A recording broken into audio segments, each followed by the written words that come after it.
एक बार मेरे एक स्टूडेंट के फादर को डायबिटीज की वजह से डायबिटिक रेटिनोपैथी का प्रॉब्लम हो गया और उसके कारण उनके आंखों पे 2 बार ऑपरेशन किया गया और उसके कारण उनके एक आंख की दृष्टि 100% तक चली गई। लेकिन मेरी जो स्टूडेंट थी उनको ईएफटी पता थी और वो ईएफटी उन्होंने जो बेसिक ईएफटी जो हम अभी बात कर रहे हैं वो ईएफटी उन्होंने उनके फादर को बताई और उन्होंने ईएफटी की प्रैक्टिस कंटिन्यूअसली जारी रखी और 50 दिन तक उन्होंने ईएफटी की। इतने दिन क्यों लगे? क्योंकि उनको सिर्फ बेसिक ईएफटी पता थी, अदरवाइज वो प्रॉब्लम कब का सॉल्व हुआ होता। 50 दिन तक ईएफटी करने के बाद उनकी आंखें 100% तक देख सकती थी, जो डॉक्टर ने कहा था कभी भी नहीं हो सकता। दूसरा एक एग्जांपल मैं बताता हूँ।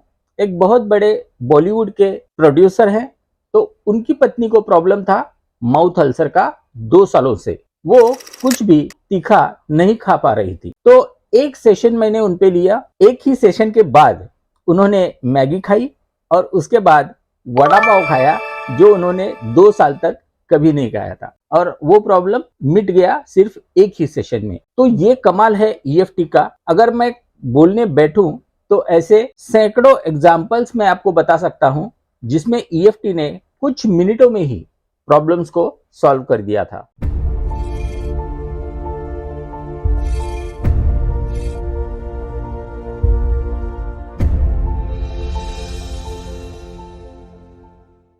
तो नमस्कार दोस्तों, मैं डॉक्टर दयानंद देवमोरे स्वागत करता हूं आपका क्वांटम माइंड के एपिसोड नंबर 68 में। तो दोस्तों, ईएफटी मतलब इमोशनल फ्रीडम टेक्निक्स। जैसे कि पिछले एपिसोड में मैंने बात की कि हमारे अंदर जो सप्रेस्ड इमोशंस होते हैं उनके कारण हमारे लाइफ में प्रॉब्लम्स आ जाते हैं। मतलब हमारा प्रेशर कुकर जैसा हाल हुआ है। जैसे ही वो इमोशंस बढ़ते जाएंगे वैसे ही अंदर का प्रेशर बढ़ता जाएगा और एक दिन वो प्रेशर कुकर फटेगा और वो फटेगा किस रूप में? किसी डिसीज के रूप में। तो ये सप्रेस्ड इमोशन निकालने के लिए ईएफटी ये सबसे इफेक्टिव मेथड मानी गई है। ये मेडिकली भी अप्रूव्ड है स्ट्रेस, एंजाइटी और पीटीएसडी के लिए, लेकिन हम इसका इस्तेमाल किसी भी डिसीज के लिए कर सकते हैं। तो देखते हैं कि ईएफटी का एप्लीकेशन कैसे करना है। सबसे पहले हम ये जानने की कोशिश करते हैं कि ईएफटी की फिलॉसफी है क्या। ईएफटी के अनुसार हमारे बॉडी में जो हीलिंग एनर्जी है, वो हीलिंग एनर्जी में अगर कोई इम्बैलेंस आता है तो हमें डिसीज स्टार्ट हो जाता है। और वो इम्बैलेंस किस वजह से स्टार्ट होता है? किसी इमोशन की वजह से। अगर हम उस इमोशन को हटा दें तो वो इम्बैलेंस ठीक होने लगता है और वो प्रॉब्लम क्योर होना स्टार्ट हो जाता है। तो सबसे पहले हम ये देखते हैं कि इसको किस तरह से बैलेंस किया जाता है। इसको बैलेंस करने के लिए उन पॉइंट्स पे काइनेटिक एनर्जी अप्लाई की जाती है, उन पे इस टाइप से आघात किए जाते हैं। तो ईएफटी करने के लिए सबसे पहले तो आपको अपने फिंगर टिप्स का इस्तेमाल करना है। तो ये कौन से हाथ के फिंगर टिप्स होंगे? ये होंगे अपने डोमिनेंट हैंड के फिंगर टिप्स। जिस हाथ से आप सभी काम करते हो उस हाथ के फिंगर टिप्स से आपको टैपिंग करना है। कितने फिंगर्स का इस्तेमाल करना है? मिनिमम 2 फिंगर्स का इस्तेमाल करना है। कई जगह पे हम 3 फिंगर्स या 4 फिंगर्स का भी इस्तेमाल कर सकते हैं, जिसके बारे में आगे हम कवर करेंगे। तो अभी हम देखते हैं कि ईएफटी के टैपिंग पॉइंट्स कहाँ पे हैं। ईएफटी के 2 प्रोसीजर्स हैं। सबसे पहले जब ईएफटी इन्वेंट हुई थी तब उसमें बहुत से माइनर पॉइंट्स भी इंक्लूडेड थे, लेकिन जैसे जैसे उसका प्रोग्रेस होता गया, जैसे जैसे उसमें बदलाव आते गए, तो फाइनली 9 पॉइंट्स ही रखे गए, जिसको शॉर्ट वर्जन ऑफ ईएफटी बोला जाता है। हम बात करने वाले हैं शॉर्ट वर्जन ऑफ ईएफटी के बारे में। अगर आप चाहते हो कि लॉन्ग वर्जन में कौन से पॉइंट थे इसके बारे में बताना, तो उसके बारे में भी मैं वीडियो बनाऊंगा। तो देखते हैं कि शॉर्ट वर्जन में ये 9 पॉइंट्स कहाँ पे हैं जो आपको याद रखने हैं। सबसे पहला पॉइंट है जिसे बोला जाता है karate chop point. Karate chop point जो होता है वो हमारा जो लिटिल फिंगर है उसके नीचे रिस्ट तक जो फ्लेशी पार्ट है, ये तो यहाँ पे होता है कराटे चॉप पॉइंट।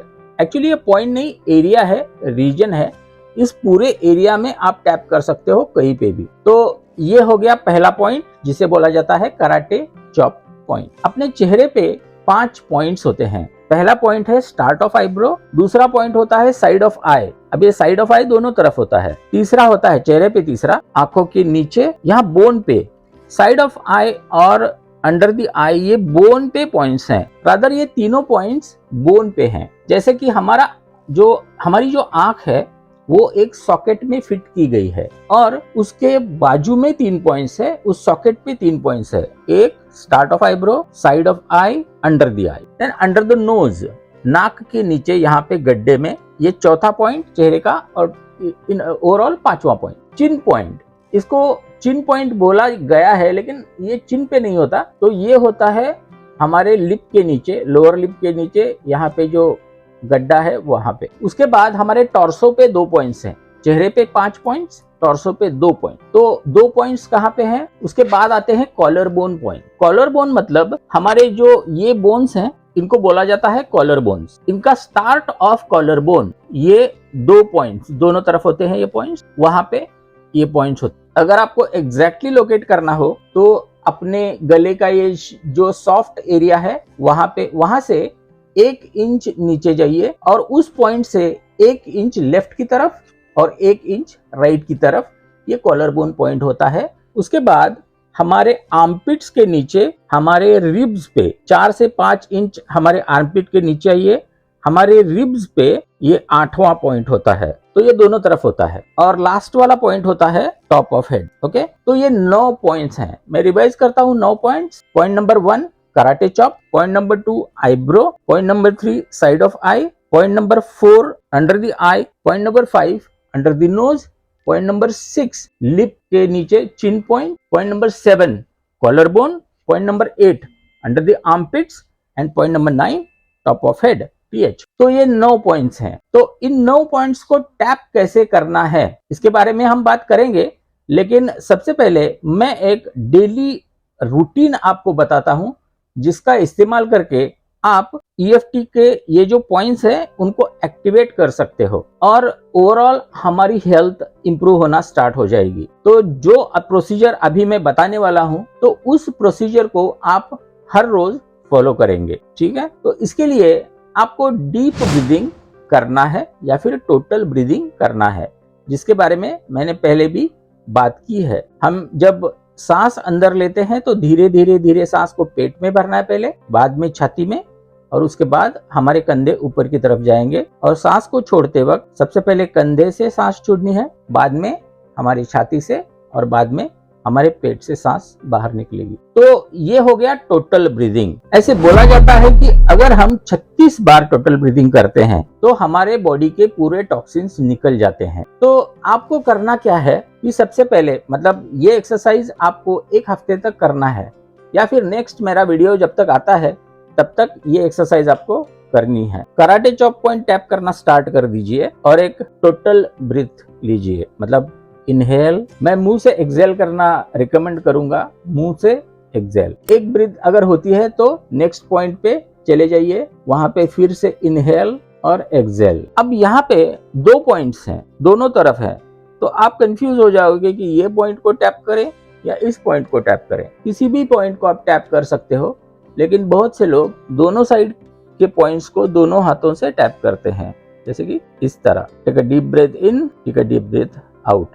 यहाँ पे भी 2 पॉइंट्स हैं, तो यहाँ पे दोनों हाथों से टैपिंग होगा। 2 उंगलियों के फिंगर टिप से टैपिंग करना है जब तक कि एक सांस पूरी नहीं होती। उसके बाद यहाँ पे एक ही पॉइंट है तो एक ही हाथ से, यहाँ पे एक ही पॉइंट है। यहाँ पे 5 उंगलियों का इस्तेमाल करके आप कॉलर बोन पॉइंट टैप कर सकते हो, और इस पॉइंट को इस तरह से एक तरफ या दोनों तरफ आप टैप कर सकते हो। और टॉप ऑफ हेड के लिए सारी उंगलियों का इस्तेमाल आप कर सकते हो। तो ये हो गया ईएफटी का एक राउंड।